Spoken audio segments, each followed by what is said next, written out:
My name is Dr. Joanna Perez. I am an assistant professor of sociology at Cal State Dominguez Hills. So after the announcement of DACA being rescinded under the Trump administration, it was definitely a very traumatic moment for a lot of undocumented students on campus, especially for those that self-identify as undocumented, meaning that they have DACA.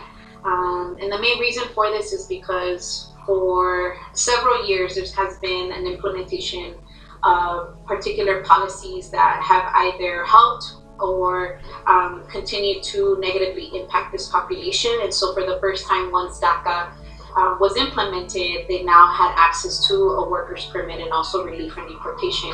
And so because of that, a lot of them who potentially had to work under the table and in the underground economy, they ended up being able to actually legally work in different entities, especially for a lot of folks that had graduated college or could potentially use their skills in areas of expertise. This then meant that, now they were again in a legal limbo where they weren't necessarily going to have the same access that they did with DACA. I think especially for those that didn't meet the requirements for the renewal in that process between October 5th and March 5th.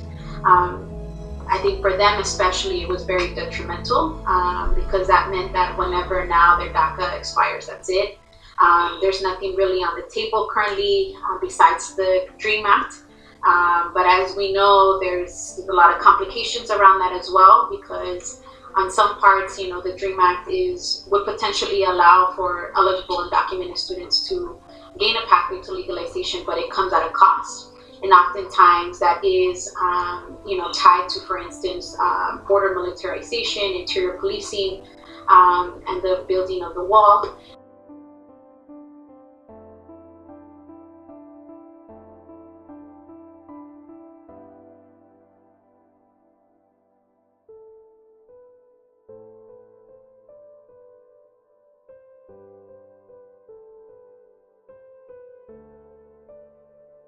It makes me sad that it was repealed because a lot of people do depend on it, including myself. I saw firsthand a student who was not able to apply, and so I saw the pain in her eyes, and not just her but also her mom, because it doesn't just affect us but it affects our whole families as well. But it also gives me hope of something better, and it shows the unity that we still have and how we're still willing to fight no matter how many times we're being put down.